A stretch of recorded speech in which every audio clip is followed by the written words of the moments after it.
Foundation. Head of the Omega Foundation. Oh, I know.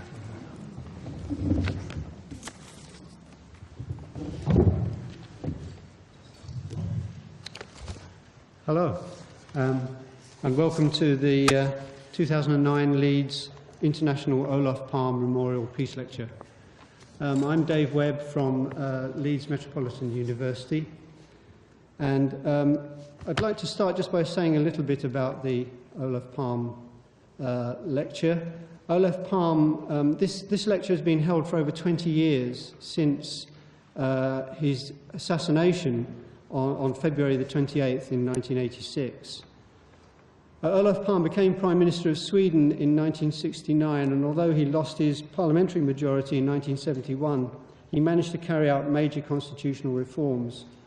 Palme was a widely recognised political figure, and he openly criticised and opposed apartheid in South Africa, the Franco regime in Spain, the United States' role in the Vietnam War, and the crushing of the Prague Spring by the Soviet Union. He was also active in campaigning against nuclear weapons proliferation. In 1980, Palme was asked by the United Nations to be the arbitrator in the war between Iran and Iraq. He was not successful in this mission, but his international reputation benefited from his efforts to achieve peace in the region. Olof Palme returned to power in 1982. However, on February the 28th, he was shot dead while walking home with his wife after a visit to the cinema. Palme was briefly a student at Leeds University in the 1950s, and these lectures have been held to remember his work for promoting peace and security in the world while he was Prime Minister of Sweden. We have in the past been honoured by the presence of a representative from the Swedish Embassy. Unfortunately, this year they were unable to send anyone, although Mr. Staffan Karlsson, the Swedish ambassador, has sent a message of support, which I think you'll find on your sort of handouts there, in which he said, with this chosen title, The Global Elimination of Nuclear Weapons, Possibilities and Practicalities, Bruce Kent continues the tradition of thought-provoking themes for the Olof Palme Memorial Lecture. Olof Palme was a fervent advocate of nuclear arms control. I send my best wishes for what will no doubt be a most stimulating Olof Palme Memorial Lecture. I'd now like, if possible, to invite the Lord Mayor of Leeds, Councillor Judith Elliott, to open the proceedings. Just say a few words about her. The Lord Mayor, Councillor Judith Elliott, has lived in Morley all her life and now represents Morley South Ward on Leeds City Council. She's best known for her considerable and varied charity work, stretching back over many years. Among all her activities, she set up and chaired the Morley branch of the Save the Children Fund for 21 years and is still a member of that committee. After the tsunami in Sri Lanka, she was instrumental in the setting up of a Morley-based charity which has raised over £250,000 to help the village of Thirucovil, which was so badly hit by the disaster. She has served as Deputy Chair of that committee since it was formed. Her inspiration also led to the Morley Literary Festival, which she has chaired until recently. She is also a member of the Royal British Legion, on the board of the Morley Elderly Action, and a governor of 3 schools in Morley. So, Lord Mayor, thank you very much.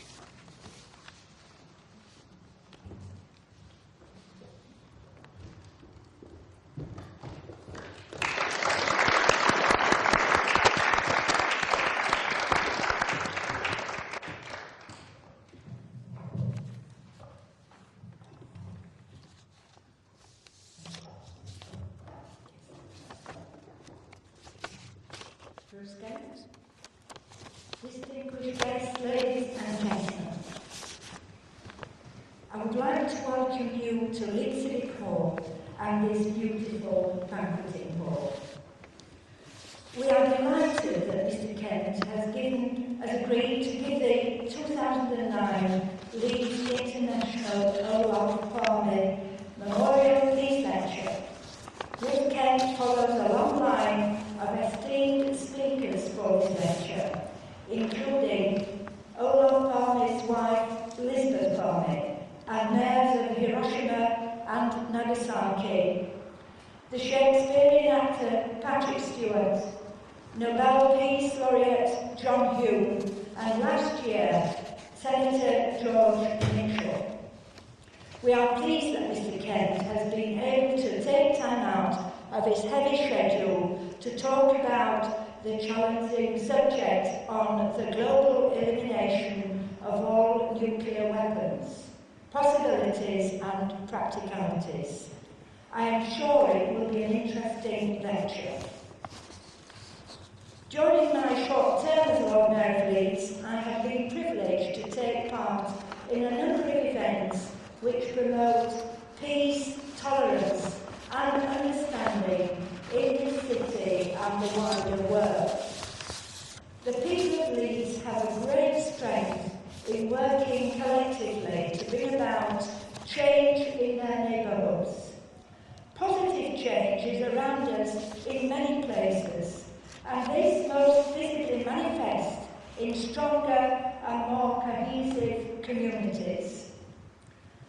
As a global community, the opportunity is perhaps within our grasp to make the world a safer place and put an end to the development of weapons capable of destroying entire cities.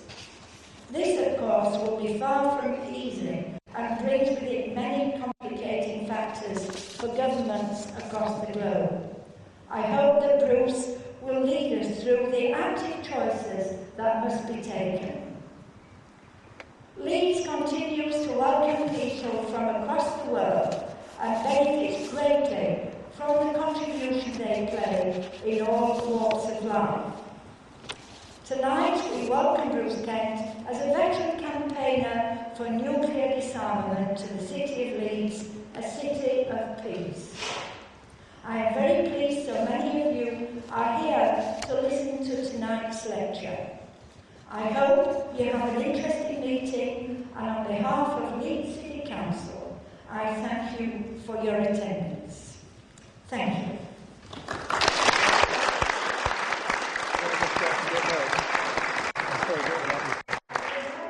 Back to David Webb of the Leeds Metropolitan University. Thank you. Thank you very much, Lord Mayor. Just before I ask Bruce to give his lecture, I'm going to just say a few things about him, and he probably won't like this and he'll complain afterwards, but I'd like to say a few words anyway. A simple and incomplete description of Bruce is that he is a British political activist and a former Catholic priest, but there's much more to it than that. During the Second World War, Bruce and his younger sister and older brother, were sent to Canada to stay with relatives. They spent 3 years in Montreal, where they were educated at a Protestant school, Lower Canada College. As Catholics, they were therefore in the minority, but this only inspired Bruce into winning the Scripture Prize because he didn't want the other religion to win it. They returned to London in 1943, and he was sent to Stonyhurst College, the Jesuit school in Lancashire. He was called up in 1947 and served as an officer in the Royal Tank Regiment until 1949. He immediately entered Oxford, where he read jurisprudence at Brasenose College from 1949 to 1952. In the autumn of 1952, he made his decision to follow a calling and entered Seminar College for 6 years, eventually being ordained in late May 1958 at Westminster. He acted as Catholic chaplain to the University of London from 1966 to 1974 and soon became a sought-after speaker for peace groups and was an enthusiastic member of Pax Christi. His activism began to include a protest against apartheid and of biological and chemical warfare. In 1969, during a trip to Biafra, he experienced war and suffering at first hand, and in Calcutta he saw starvation and abject poverty. In 1974, Bruce went to work with Pax Christi, setting up Catholic youth hostels and working for peace and human rights projects. His activities took him to Ireland, Australia, South Africa, and in January 1980 he began work at the National Peace Council in London. And Bruce was deeply involved in the issues of pacifism and care of the homeless and poor from 1974 to 76, when he was also chair of War on Want. He became full-time General Secretary of the Campaign for Nuclear Disarmament in 1980 and was chair from 1987 to 1990. He now holds the honorary title of Vice President. In December 1986, he came to a crossroads in his life and faced the trauma of a decision. He received an instruction from the late Cardinal Basil Hume to desist from involvement in that year's UK general election. After 30 years in the Church, he resigned from the priesthood in February 1987. Another major decision followed, and in July of the following year, he married former General Secretary of Pax Christi, Valerie Flessati.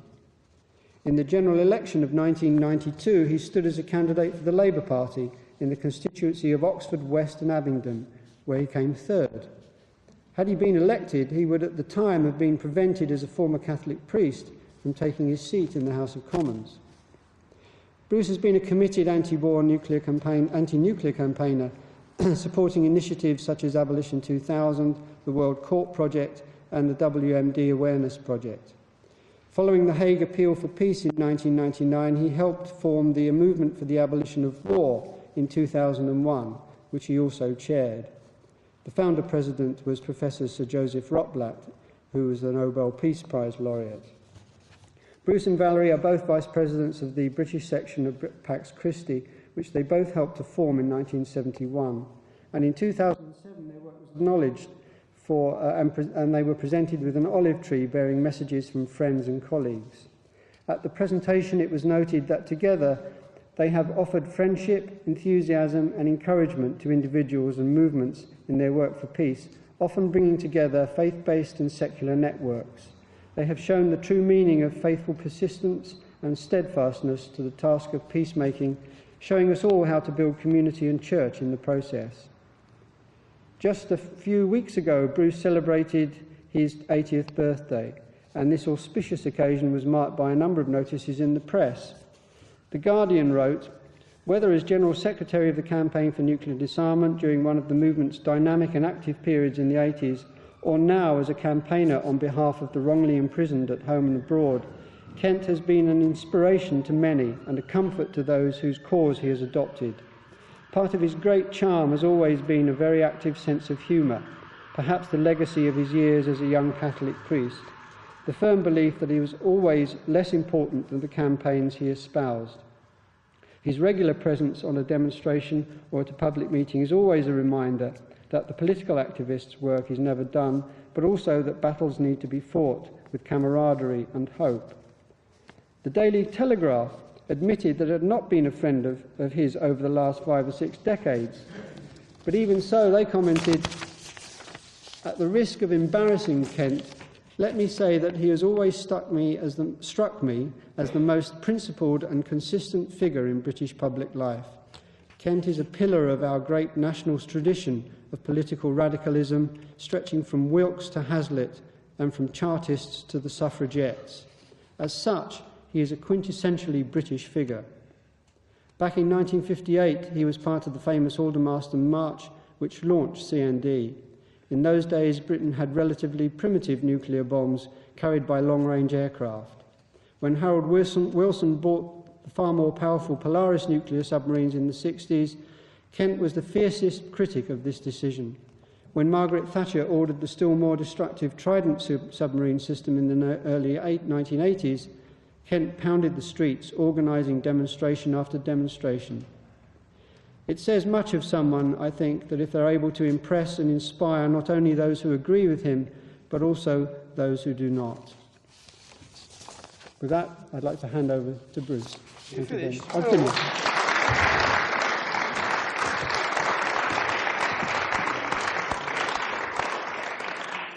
Well, Lord Mayor, very pleased to see you. Well, I can only say that clearly Dave Webb has sold the obituary rights to The Guardian.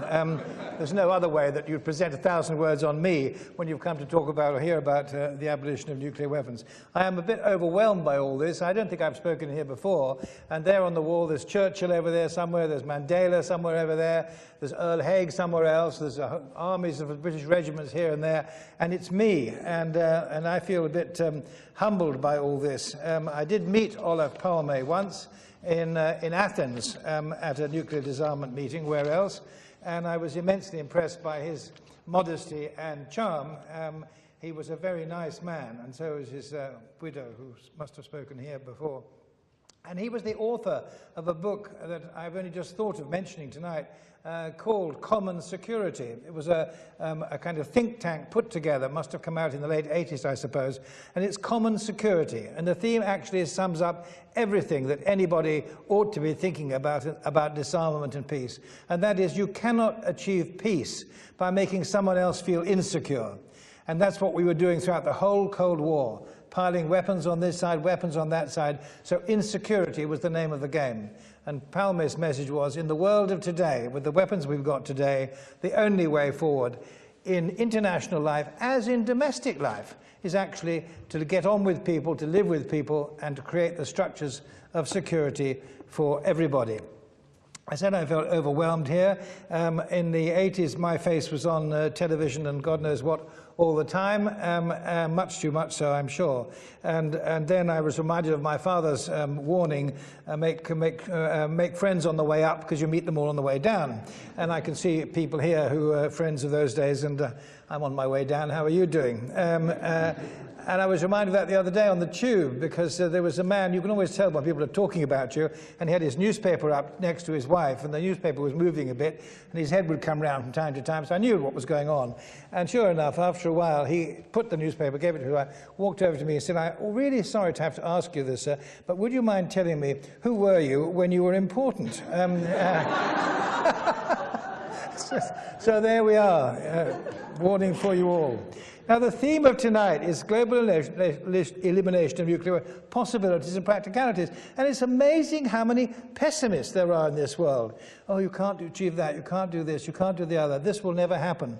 They just don't look back through history, do they, to see how many things have actually changed positively, time and again. People are always incredulous about some development until it actually happens, and then say, oh, well, it was obvious, wasn't it? It was bound to happen. But when the movement is beginning, then they're all incredulous. Poor old Galileo had a very bad time promoting an idea that is now absolutely normal, that the Earth is not a flat plate at which you fall off the edge, but actually a small bobble in space, and it goes around the sun. Normal idea these days. Galileo had trouble getting it through. Remember reading about the pensions campaign.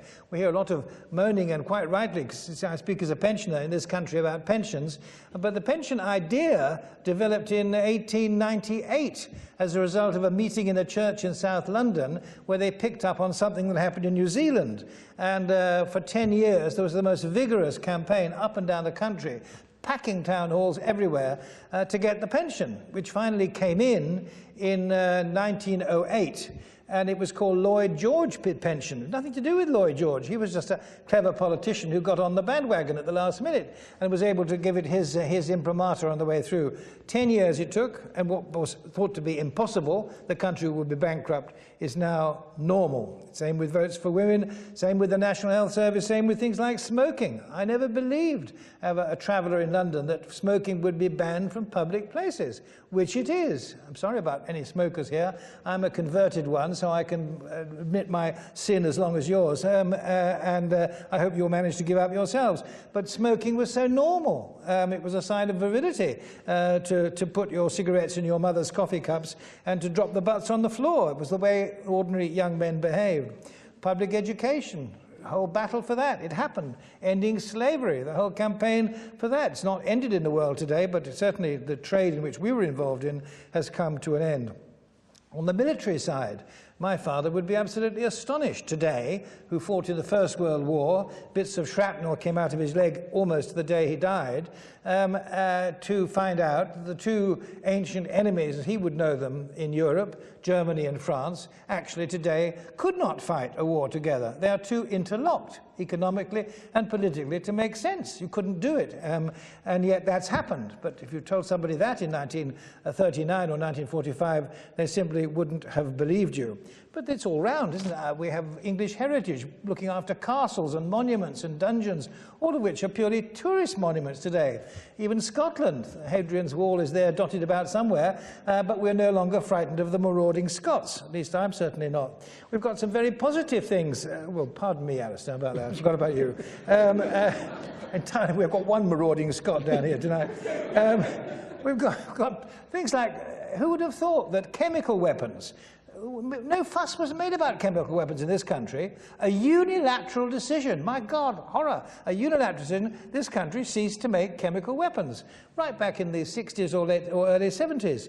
And now we have a treaty dealing with chemical weapons, which has inspection. It's not perfect, but it's a good treaty. That's gone on to cluster bombs, it's gone to landmines, it's gone on chemical weapons. All sorts of different steps have been taken. We have today, as a result of fewer people than in this room, actually, we have now an international criminal court. It's not perfect, because the major powers made sure that they would not be indictable in front of that court for launching aggressive wars. Otherwise, we know quite well who would be in front of the court right now. But it certainly has meant that there is a machinery by which those who are guilty of war crimes can be brought to book. And that was a result of a very small group of people, the World Court Project and others who worked hard on that. So I'm an optimist, and I think we should never say this can't be done, because it hasn't yet been done. It's got to be done if we're going to move forward. And nuclear weapons have nothing whatever that's sacred about them. In fact, they just present us with new challenges because of their awfulness. If common security is the name of the game, nuclear weapons are the absolute essence of insecurity for everybody. When the bombs were dropped, Einstein, who had some part, I must say, in the process, Einstein said this: "The splitting of the atom has changed everything except our modes of thinking, and thus we drift towards unparalleled disaster." Except our modes of thinking. And what are those modes of thinking? Well, I think the basic mode of thinking that still is in most people's heads is that of castles, that we live in something called a sovereign national state. It's our castle, and our security depends on what goes on in our castle.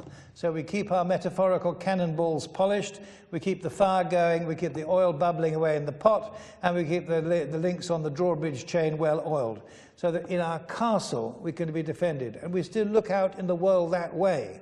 Is Britain going to be safe against this country, that country, or mysterious countries in the future? Security is seen as a national issue, which gets very confusing, of course, because when the United Nations started, I think there were less than 50 sovereign states, and now there are 192. So the castles have clearly multiplied around the place. I'm not sure that international understanding has either. But we have got to change from the castle image to what I call the run-down boarding house image. Anybody who's been to a party political conference in Blackpool will know exactly what I mean. Thin walls, wet sheets, and cold tea very often. But the boarding house means that we live in separate rooms of the same building. Some of us may live in the west end of it and have some degree of luxury, some in the poor end of it, but the global community of 6.5 billion people live in one boarding house, and the electrical wiring is faulty, the sewage doesn't properly work, people have no fire escapes where they ought to have fires. That's the image we ought to be provoking. And to talk about having a war involving nuclear weapons from the west wing to the east wing is simply insane. But it's the castle image still continues, and we've got to, it's diminishing, but we've got to do something about that. Nuclear weapons are not weapons. Long ago, when I was the Secretary of C&D, I tried to get them to put inverted commas before and after weapon, nuclear weapon. Because a weapon is something, if you're not a pacifist, you can use to some advantage, I suppose. If you've got a walking stick and your opponent has not got a walking stick, then perhaps you can bonk him on the head or knock his legs out until he falls down. But nuclear weapon is like a revolver that fires a bullet out of the back and out of the front at the same time. It's a kind of instrument of mutual suicide, because the consequences of nuclear weaponry are internationally disastrous. Don't forget that we can still not sell sheep that graze on certain fields in the Lake District because they are still polluted with cesium. And that's a nuclear discharge from Chernobyl, thousands and thousands of miles away. We are, I think, at a good moment for rethinking this, because I think that people are beginning to understand that security is actually not primarily a military matter. Security for most of us means having a home to go to, having a roof over our heads, someone who loves us, a family, enough food, a job, These are the things, protection in case of accidents, these are the things that, for most of us, are the real security. The idea that someone's going to come in one night and burgle you is a possibility, and we take reasonable precautions, but we certainly don't go around stuffing our basements with dynamite so that if a burglar come in, we've so cleverly wired up the whole place that we blow up the house ourselves and the burglar, which is more or less what we've achieved with nuclear weapons. I think people have begun to realize that cost is really a factor. I mean, most of us thought that, well, the capitalist world knows what it's doing somehow or other, and now we realize they don't know what they're doing at all. And they can find billions to bail out banks. Where's that come from? Off the duplicator. They just rolled it out to the Bank of England. A bit more money. Want some money? Here's another million. Charlie, switch on the machine. We'll print another 10 billion today and give it to this bank and that. The whole thing is a fiction and a fraud. And the real costs are the costs that are being taken away from the real needs of human beings, whether it's housing or it's public transport or public health, whatever. People are going to realize that there are other factors about security rather than the evil monsters who may be coming over to get us. People don't yet know, I don't think, because we are still talking about war. I heard the Moral Maze last night. You heard the Moral Maze, anybody? Nobody once mentioned the United Nations. In 1945, we actually gave up the right to go to war. We gave it up. But we gave to the Security Council the right, if they had exhausted every sort of non-violent means, economic pressure, whatever, boycotts, whatever, and we gave the Security Council the right to take military action. That was never done over Afghanistan. The war, to me, is illegal from the start. The Security Council is actually bound by the Charter. It may be the Security Council, but just like Parliament is bound by international law, so the Security Council is bound by the Charter. And yet most people still think that we are somehow in a position to decide to go to war when we don't want to go, but when we feel like going to war, we can go to war. I think new ideas are beginning to come. And I think the great prophet of these new ideas is the President Obama. And I really have a greatest hope for what he is saying and doing. People have criticized Obama. I've seen it in peace journals. You've not gone fast enough. He hasn't pulled out of Afghanistan and so on. We have to remember that Obama politically is on a high wire. There's so many millions of right-wing people who oppose everything he does in the United States, and there are enough lunatics who would be quite happy to shoot him, to be quite blunt. And that's the world he's going to live in. And I think what he's done in so many areas has been completely incredible. And he's put nuclear abolition firmly on the agenda. That is why I strongly reaffirm Americans' commitment to seek a world in which no nations hold nuclear weapons. Now, I've never heard that said before by a leading statesman. They always fudge around the edges of it. We don't want any proliferation and so on. But to talk about a world in which no nations hold nuclear weapons is exactly what we ought to be talking about. And he's launched that from the highest level. He's actually repeating what the International Court of Justice said unanimously. When we're talking about nuclear weapons, I think we should say much more often that the law is on our side. The law is not on the side of those who wish to continue nuclear weapon regimes. The International Court of Justice said in 1996, there exists an obligation to pursue in good faith and bring to a conclusion negotiations leading to nuclear disarmament in all its aspects under strict and effective international control. And to fulfill that obligation immediately and bring these negotiations to an early conclusion. They don't mean a failure, they mean a successful conclusion. That's the atmosphere that we ought to be living in. I think that legal side of things is beginning to move. Most people understand perfectly well that nuclear weapons actually have no meaning against the threats that we're supposed to be facing, terrorist threats. If you're suicidal, well, what's a nuclear weapon going to do to protect the person who's facing the suicidal person? Doesn't make any sense. What if you're not a state? If you're a group of, I don't know, bandits, terrorists, whatever, without a territorial base, you can't be threatened with nuclear weapons because you haven't got anything to threaten with. Even at the worst, in the worst days of the IRA, nobody talked about eliminating Dublin to deal with the IRA or getting rid of Belfast. It wouldn't have made sense. And people understand. We've heard a lot of this. It's much hyped up, I think. We've heard a lot about terrorism. Nuclear weapons make no answer at all. We've got all sorts of very important voices. I never ever thought I'd be saying nice things about Henry Kissinger. And here we are, I grip my teeth and hold the podium and say, he's talking common sense, he and his friends, about nuclear weapons. He says there's no way of containing, by opposing proliferation, what other countries have nuclear weapons. The only way forward is the abolition of nuclear weapons. Now, I don't know whether that came first or after. I hope it came first. But anyway, the Pope has said now categorically exactly the same thing. He said nuclear weapon doctrines are fallacious and baneful. And I heard somebody say, why does the Pope say nuclear weapons are painful? That's rather odd. But I think baneful and painful got muddled up. Anyway, categorically, whereas a lot of the churches managed somehow or other to ride two horses during the hot days of the 80s, now I think in church life and church opinion, it's categorical.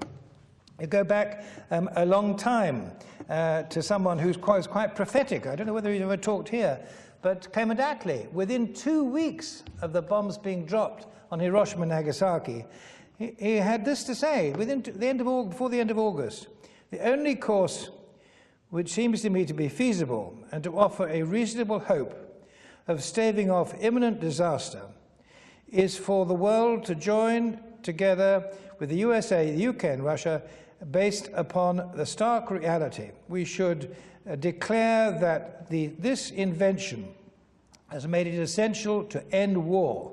This is how the world must start again. The worth of the San Francisco Conference must be carried out further. That was the work drafting the Charter of the United Nations. Attlee could see that in those days, within 2 weeks, that the world was going on a downward spiral of nuclear weapons. And so it was. And my God, weren't we lucky? Weren't we lucky? Because we never hear much about accidents or miscalculations or coming to the brink. If the disaster hasn't happened, people all think it wouldn't have mattered. But I just give you 2 moments during the whole Cold War. There were many others of bombs being dropped and so on, but the 2 incidents strike me most of all. Both concern Soviet citizens. One was a captain of a Soviet submarine in the middle of the Cuba blockade. And the American ships were on top, on the sea, and a Soviet submarine with nuclear-tipped torpedoes was on the seabed. It was there for 5 hours in temperatures of over 40 degrees centigrade. Crew members were just collapsing. They were out of touch with Moscow. They didn't know what was happening. And what was going to happen. The captain said to his number 2 or number 3, "We are going for the honor of the Soviet Navy. I'm going to fire my torpedoes at these American ships and go down in honor." And the number 2 said after a while, because they opened the torpedo tubes, number 2 said, "Sir, you may be starting World War III and not concluding it." And of course, that's what happened. And they said, all right. So they came to the surface, the Americans who had been dropping little hand grenades to try and warn them to come up. The incident passed off. But we were that close. And there's another occasion in 1983 when a Colonel Petrov, who was the observer of the western skies at a moment of high tension, and Petrov saw 1, 2, 3, 4, 5 missile traces coming to the Soviet Union. And his duty then would have been to tell them in Moscow that there was this exercise that NATO was doing was not an exercise, it was actually prefiguring attack on the Soviet Union. If he'd done that, I think it's quite possible that Andropov, whoever it was, one of those old gentlemen in the Kremlin, would have said, fire back. And if he had fired back, the West would have said the war started, they've started it. And Petrov, seeing this, he wouldn't send the message. He refused. There was an argument in the bunker about what he was doing. After about half an hour, these traces dispersed. It was atmospheric condition. And that's the kind of closeness we were. Now, I think we have, politically now, we have a good time. There's clearly a legal obligation, starting with the Nuclear Non-Proliferation Treaty of 1968, to negotiate abolition. It's always fudged around. Gordon Brown's issued a statement today which fudges around in the same way, but abolition was the name of the game, reinforced by the International Court in 1996. We agreed, mistakenly, I think, in 1995, to extend the Nuclear Non-Proliferation Treaty indefinitely. I don't know how you can extend indefinitely a treaty which has a specific aim. But anyway, they extended it with 5-year renewals, 5-year considerations. And in 2000, they came up with some extremely sensible points, very sensible points indeed, about the possibilities of the steps needed. 13 steps to speedy ratification of Comprehensive Test Ban Treaty, which Obama is about now, right the way through to verification procedure. It was a very good draft. We could have got somewhere. Then came the attacks on the Twin Towers, the Bush regime, everything went out the window. Nothing was going to be processed at all. And now we have, then we had the 2005 review conference, a disaster because of those reasons. Now we have 2010 ahead of us, and there is this feeling under Obama that there is some hope coming up, and I think there certainly is hope coming up. We had in December of 2006, had a General Assembly resolution in which 125 states called for negotiations to begin on the abolition of all nuclear weapons. And 3 nuclear weapon states were included. China, Pakistan and India all called for negotiations to start. Obama went out of his way to mention Israel. It's a forbidden subject up to now, but to mention Israeli nuclear weapons as being part of the package. They should be brought in, he said, into the nuclear non-proliferation negotiations. It's a very different climate. And most of all, we have now, thanks to a group of international lawyers, doctors, politicians, we have a draft treaty. I'm not going to read you this, great relief all round, because it runs to about 125 pages, of which the first third is commentary and the last third is index and so on, but the chunk in the middle is actually a draft convention. It's done. It's there. There is a basis on which to begin. There's a popular version of it, which I have put on the table outside, and they're free if anybody wants one afterwards, summary. There's some outside, or you can get them from MedAct, they've got them. And this table, this is available. Now, what's the reaction to this? Well, the nuclear states, Obama, positive. The Russians, perhaps positive. The Chinese, certainly positive. The French, not positive. Even more nationalistic than we are, and we're presenting a kind of fiction. We're saying, whenever the Foreign Office is asked, to begin work on a convention would actually disrupt the process of the Nuclear Non-Proliferation Treaty. Complete cobblers, because actually the NPT treaty is about abolition, it's about this convention. So they're trying to play games, really, with national understanding of these issues. Now, this convention is desperately important because it covers all the issues. When your cynic says, we could never get rid of nuclear weapons, he's thinking of some real problems, or she's thinking of some real problems, and they're there. Who's going to monitor all this? Well, we need an agency, funded properly, policed, able to do this, able to call states to account.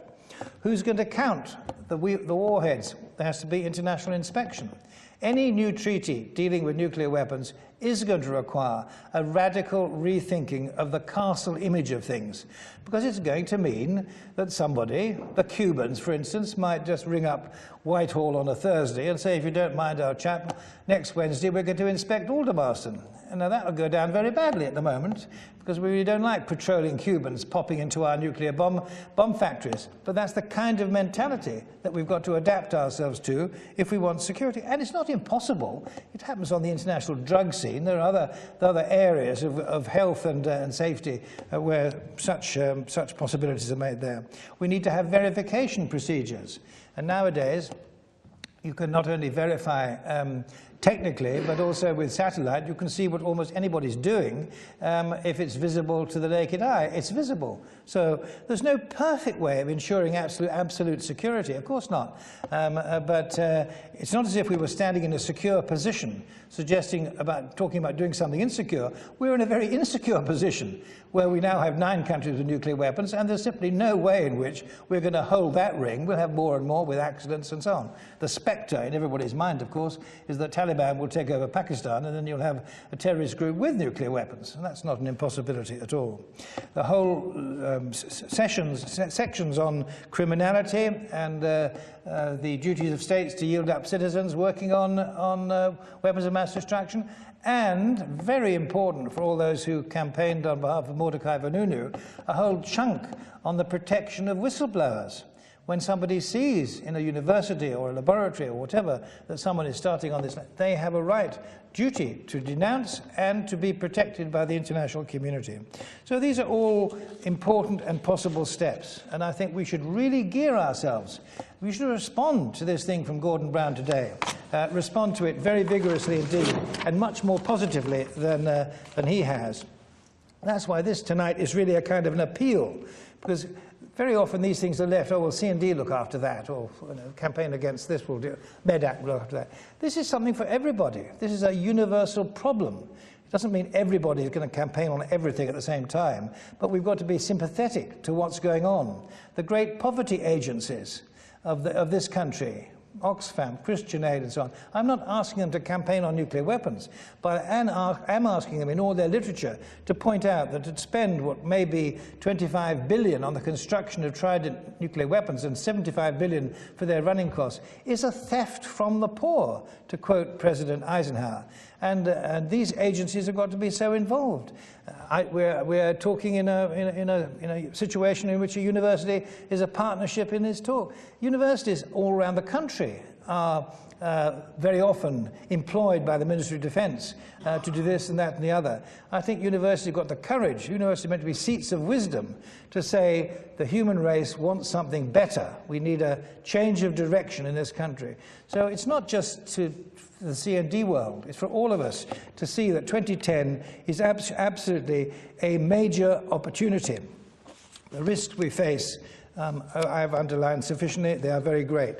I think we should all remember what Einstein said, that we drift to unparalleled disaster unless we change our ways of thinking. And I think we can change our ways of thinking. I think they are being changed. The poll in The Guardian 2 days ago put now for the first time, and actually a majority, against possession of British nuclear weapons. So it's not even a vote loser in the old sense that it was assumed to be. I think the time has come for a major change of thinking. The opportunity is here, and somehow or other, incredibly, miraculously, I'd say, we have the president of the one remaining superpower who wants to move in this direction. And for Britain to say we're going to have nuclear weapons for the next 50 years, and to imagine that this doesn't interfere with the world climate moving in the opposite direction is ridiculous. And I hope that people here will make their voices very loudly heard. Thank you very much indeed. Thank you very much.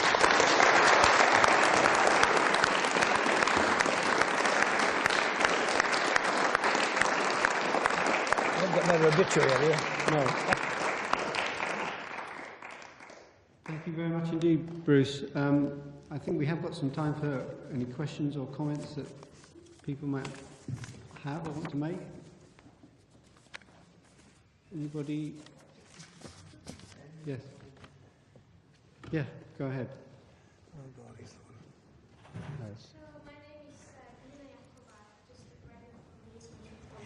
I can't hear a word. Do these things work? Oh, you've got one, have you? Good, okay. Good evening. My name is Gillian Kovar. I'm a graduate of BSIS International Relations. Thank you very much for the wonderful lecture, Mr. Ken. My question is to do with the fact about the threat of using nuclear weapons. You have to translate this to me. I'm somehow connecting this with the using of veto in the Security Council, because I think it has the same effect. It's not the veto itself, but the threat of veto, which is threatening the resolving of conflicts in many countries around the world. So my question is, how do you deal with the threat of using nuclear weapons as a political tool for following certain national agendas for the fight against nuclear proliferation and eventually banning nuclear weapons? Thank you.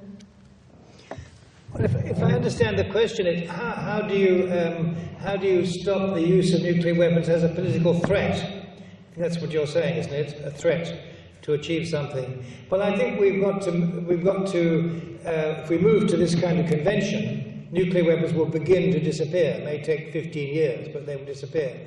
And we will find other ways of exercising proper international discipline on groups or countries that are behaving outside of international law.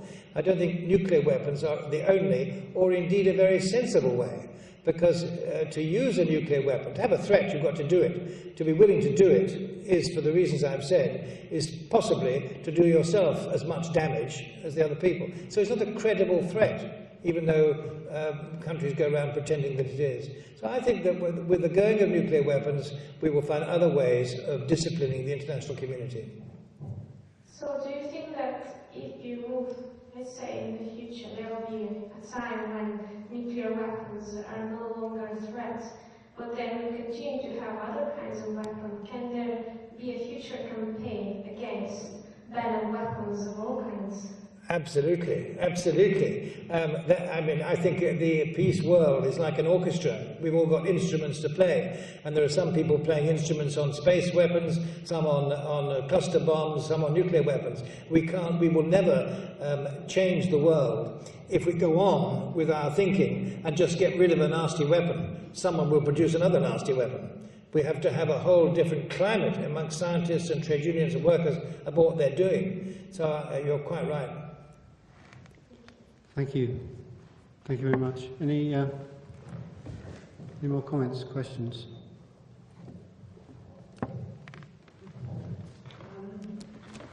You mentioned the United Nations, and as you seem to say, that it seems to bear very little relevance to the part of young people in the world today.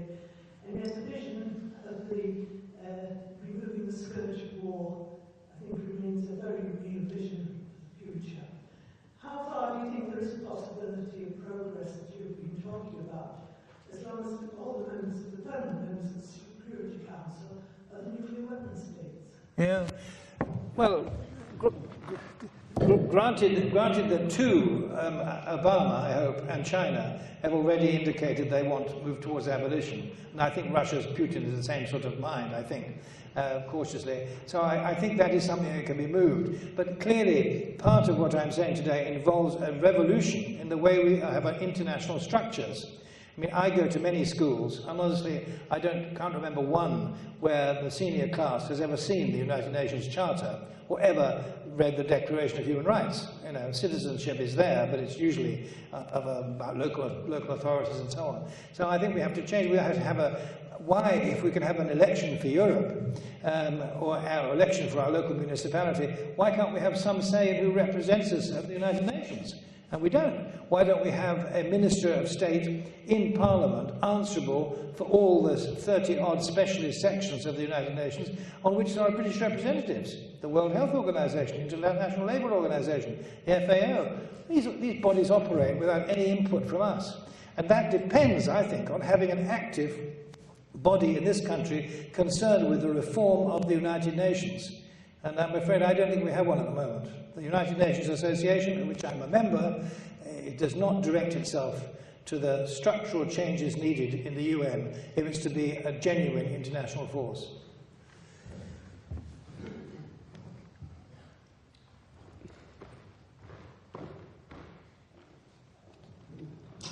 Okay, hello, my name's Matthew.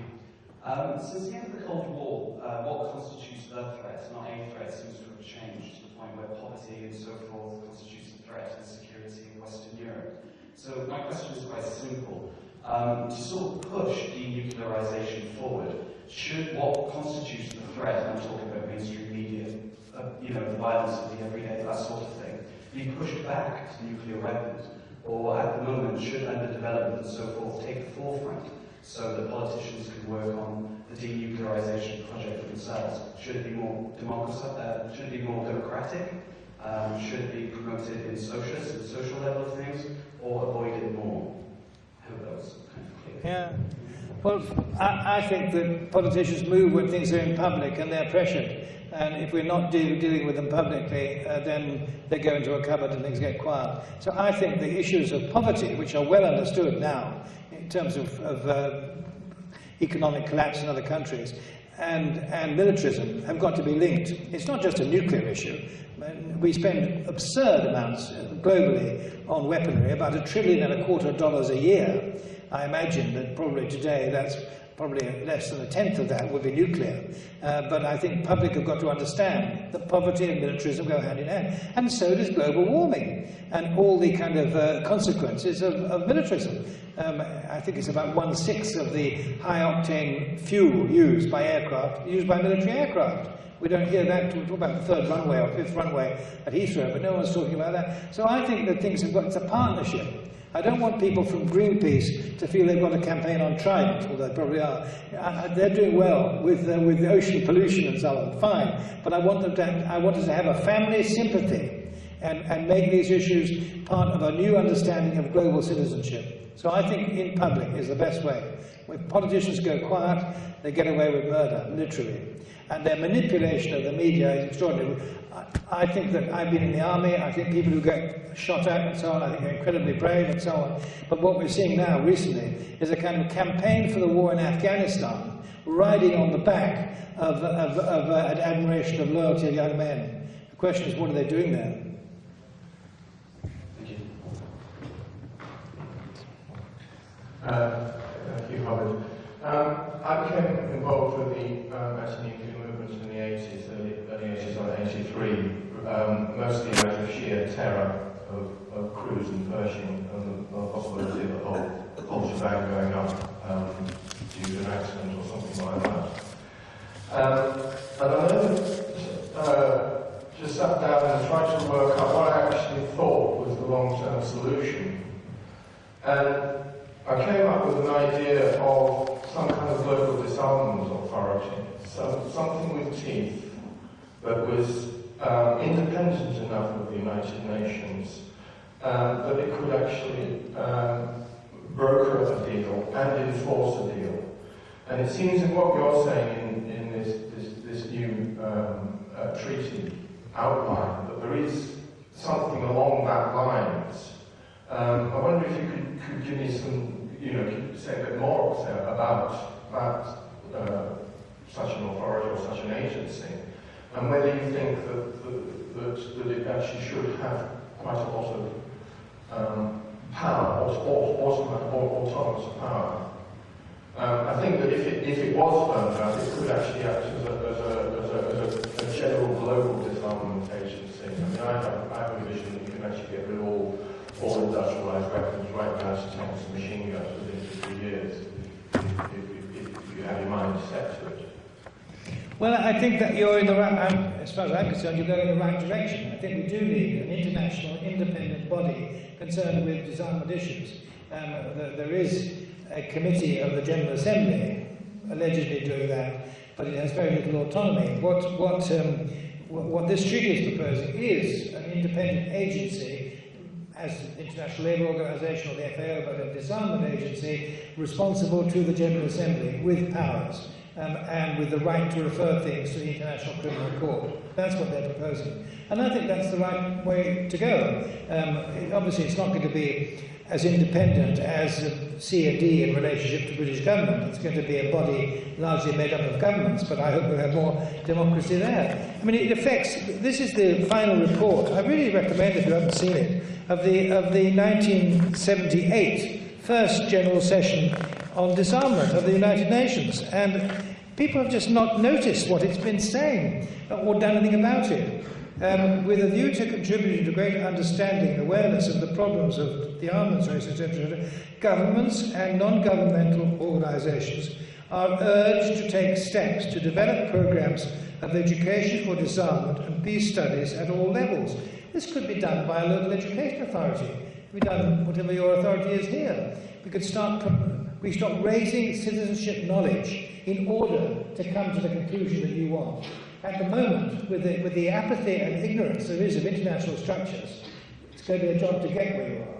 And the opposition from our government and the major governments to this new proposal is really based on the idea that it's going to be outside the control of the 5 established nuclear weapon states. It's going to be directly responsible for the General Assembly. And they want more or less, especially the civil servants in the world, to have it in their hands, the process of disarmament of nuclear weapons. And so that's why I think they're opposing this. But you're quite right, an independent agency monitoring all these things would be exactly what we need.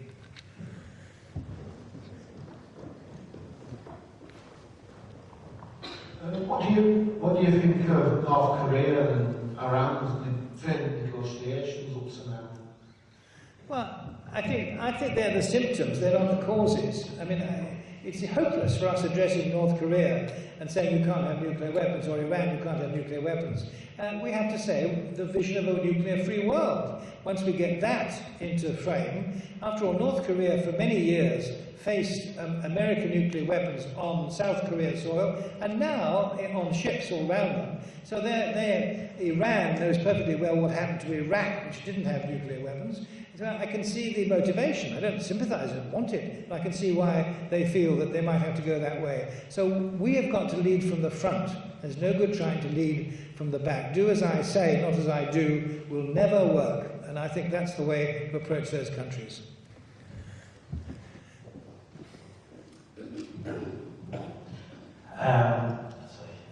Ben from Conflict Resolution Center. It's a community group based in Bradford. When we are talking about nuclear weapons as a political threat, and when we see countries like Iran trying to get in a group of these states producing using nuclear energy. I'll have to translate this, I think. I don't know, what is your view about this? Is there really a real hope that countries like the US, countries like the UK where we are, or France, or all these countries like China, is there a real hope that they are ready for the abolition? Is our generation not going to pass away without seeing this change you are talking about, despite the goodwill of Obama, who is just an individual in a huge American system, or despite all this treaty? Thank you. Well, I think that Obama has done some very positive things. He's just done, I think, the agreement will come off with the Russians, a 50% cut of the whole lot, which is an astonishing step forward. It changes the climate. He's withdrawn the funding for the new American warhead, which was being prepared, which is very important, I think. He's raised big questions over this missile shield in Europe. He hasn't actually pulled the carpet, but he's certainly shown a very pink light about all that. And there's something else, and he's sending back to Congress, or wherever it has to go to, for the ratification of the Comprehensive Test Ban Treaty. So he's not just words, he's actually doing things. But I think that we have, in this country, a position that is almost unique, because the French are going ahead. They've already got there in renewing their nuclear weapons. We are still on the turn. And I think that's why this country is so important. There are examples. I mean, South Africa had a nuclear weapon program, probably had nuclear weapons, and with the end of apartheid, they patched it up. The idea of getting rid of nuclear weapons is not amazing. The Swedes had a 10-year democratic debate about whether to go nuclear or not. And at the end of that, they started with about 75% in favour of Swedish bombs, and they ended up with 25% in favour, and they never went ahead. So public opinion can move. But and I think we are critical in this position in this country at the moment about moving, and that's why I think the tribal issue is so very important. And please raise your voices. Don't forget, there's only, how many? 9 countries with nuclear weapons, and there's 192 countries in the world today, of whom 15 at least don't even have armies. So, I mean, there's a whole spectrum of thinking in the world about militarism and weaponry. This question, yeah, I think you had a question. Bruce from Peace and Domestic Violence in the Council. Having looked at the paper that was published today by the central government, one of the things that they're talking about is supporting this non-proliferation of nuclear weapons, yet at the same time continuing to progress with civil nuclear build programs. What are your views on that, please? Is it possible to have both?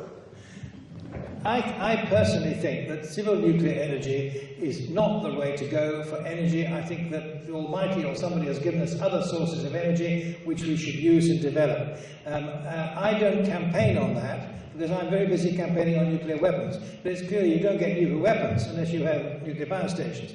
I am told, my scientific friend will correct me, that there is plenty of plutonium and enriched uranium around in the world to make whatever nuclear weapons they want. So nuclear power stations, to me, fail on the grounds that A, they're expensive, they're extremely dangerous, nobody knows how to get rid of the waste afterwards. There are many human reasons why I don't want nuclear energy, but I don't want to campaign on it in C&D, even though I'm sure that 90% of C&D are totally opposed to nuclear energy. But it's a kind of diversion of ground. He puts out that paper and it looks good. We're going to put £20 million into doing something wonderful for energy. It looks very good. But I think it's purely window dressing, actually, to protect him from what he doesn't say in that paper, is that Britain is not going to renew Trident. That's what he doesn't say. In fact, the word Trident never gets mentioned, astonishingly enough, in the whole thing.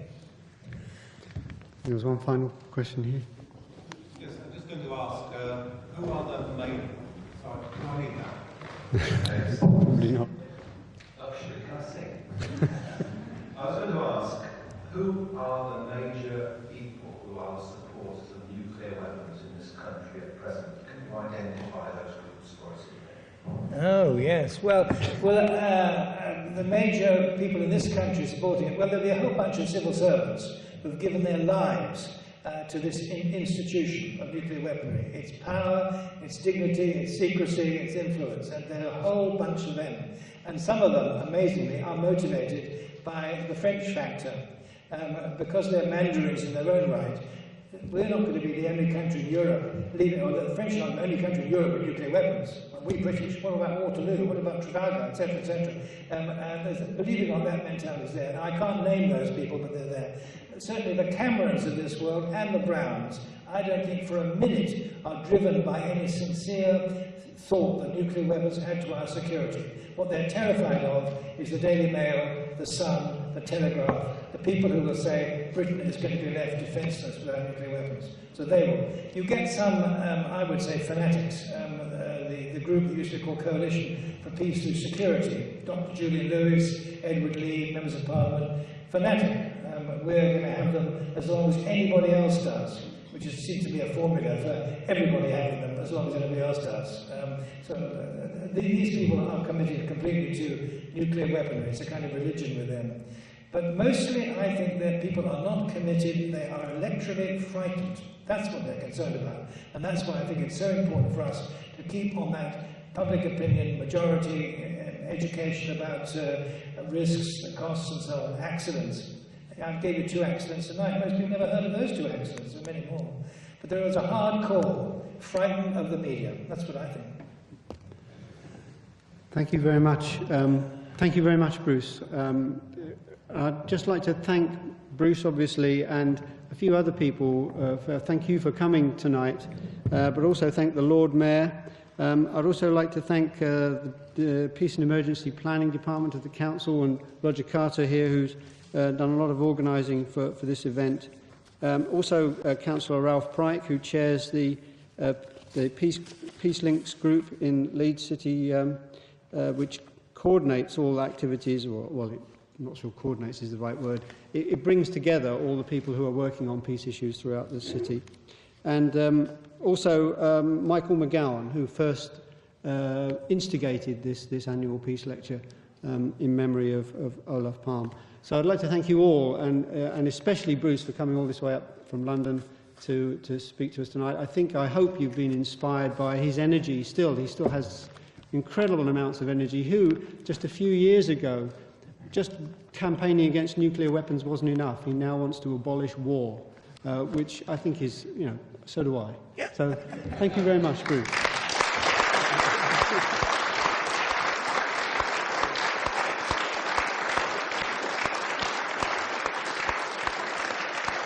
Thank you for coming. the first one outside gets a free copy of the draft. So you better push off quickly.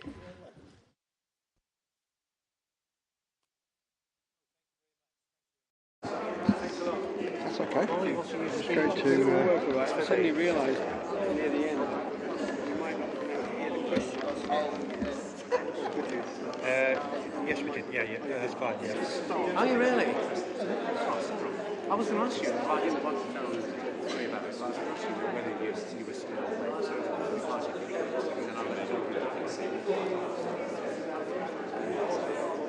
Have you ever met Gordon Charles? Yes, I have. A very nice man. Very nice man. What's he have to say for himself? Show you in the middle of the camera. Oh, well, now he's working on a global peace and environmental